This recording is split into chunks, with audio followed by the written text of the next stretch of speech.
선교를 가기로 결정하기 전 반년간의 시간은 저에게 너무나도 고된 시간이었습니다. 저는 2019년 한마음교회에 와서 하나님을 알게 되었지만 신앙이 없으신 부모님의 자녀로만 살아온 날들을 버리지 못해 가족에게 내 믿음을 담대히 드러내지 못하였습니다.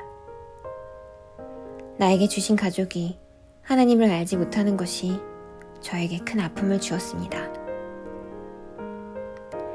저는 제 힘으로 무언가를 해보려 하였고, 그런데 하나님께서 그 길을 막으시며 내 힘으로 할 수 있는 것이 아무것도 없다는 것을 마주하게 하셨습니다. 자아를 깨부수는 것이 참 아파서 하나님께 매일 울며 원망했습니다. 그런데 조금씩 나에게 말씀하셨습니다. 혜진아, 아무것도 못하는 상태의 너도 그 자체로 존귀하니 진리 안에 자유하게 살아라.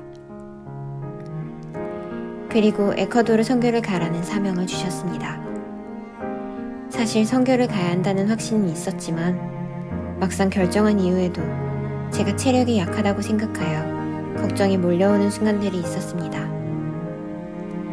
하지만 선교를 준비하는 기간 동안 선교를 위한 앞으로 삶을 위한 작전 기도를 드리라는 마음을 주셔서 하루하루 체력적으로 정신적으로 결단하며 선교지로 나아갔습니다. 하나님께서 저를 선교를 가게 하셨다는 확신은 있었지만 처음에는 그 이유를 알지 못했습니다. 그런데 하늘과 맞닿은 천국 같은 에콰도르 땅에서 저는 하나님의 사랑을 경험했습니다. 신방을 갔을 때 생전 처음 보는 저를 예수님의 자녀라는 이유만으로 꽉 안아주시던 할머니의 사랑에 언어가 하나도 통하지 않지만 눈빛으로 저에게 사랑을 보여주던 현지인분의 사랑에 되려 은혜를 받는 시간이었습니다. 내가 뭐라고 나를 생전 처음 보는 이분들은 이렇게 나를 사랑하시는가? 내가 뭐라고 하나님 아버지는 나에게 이런 사랑을 보여주시는지 그 사랑의 존귀함에 하염없이 눈물이 흘렀습니다. 너무나도 다른 세계 속의 사람들이지만 에콰도르 땅의 사람들과 내가 모두 하나님의 귀한 자녀들이구나. 내가 평생 단단히 붙들고 살아야 하는 사랑이구나. 세상 속의 자아를 내려놓고 하나님의 자녀로 다시 태어나는 과정이 참 아팠지만 나를 내려놓았을 때 온전히 지어주신 그대로 하나님을 마주했을 때 오는 완전함이 무엇인지 에콰도르에서 경험했습니다. 그곳에서 사역을 기쁜 마음으로 감당하면서 많은 은혜를 받았지만 동시에 사단이 더욱 교묘하게 일하는 곳이 선교지이기도 했습니다. 체력적으로 한계가 오고 멀미에 속이 어지러울 때에 저도 모르게 이럴 거면 왜 왔지? 하는 생각들이 들며 눈물이 나고 제 자신이 너무나도 연약함을 깨달았습니다. 그런데 더 이상 못하겠다라는 생각이 드는 순간들에 하나님께서 저에게 필요한 쉼을 주셨습니다.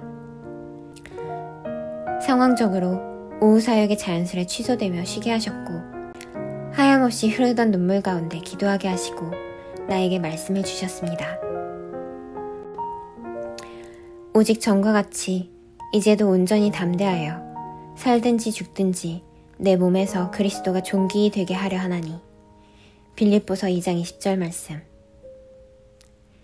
담대하게 사는 것은 선교지로 가기 전부터 저의 기도 제목이었지만 현실 속 문제들에 무서워 나 혼자 맞설 자신이 없었습니다. 그런데 선교지에서 다시 한번 나의 약함을 마주하게 하셨고 하나님은 저에게 힘을 주셨습니다. 그리고 저에게 말씀하셨습니다. 혜진아, 네가 붙들고 살아야 하는 담대함은 네가 홀로 쌓아야 하는 것이 아니고 내가 성령님을 통해 채워준단다.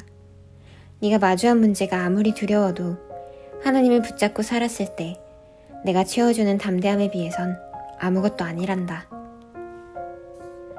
선교지에서 돌아온 지금 사실 상황은 아무것도 변하지 않았습니다.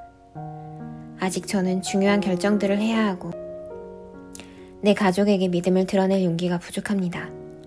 하지만 나를 붙드시는 하나님을 믿고 나아갑니다.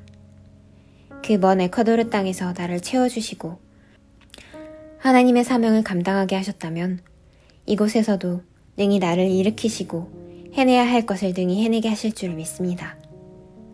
더 많은 청년들과 함께 다시 선교지로 나아가는 날을 소망하며 오늘도 기도로 나아갑니다.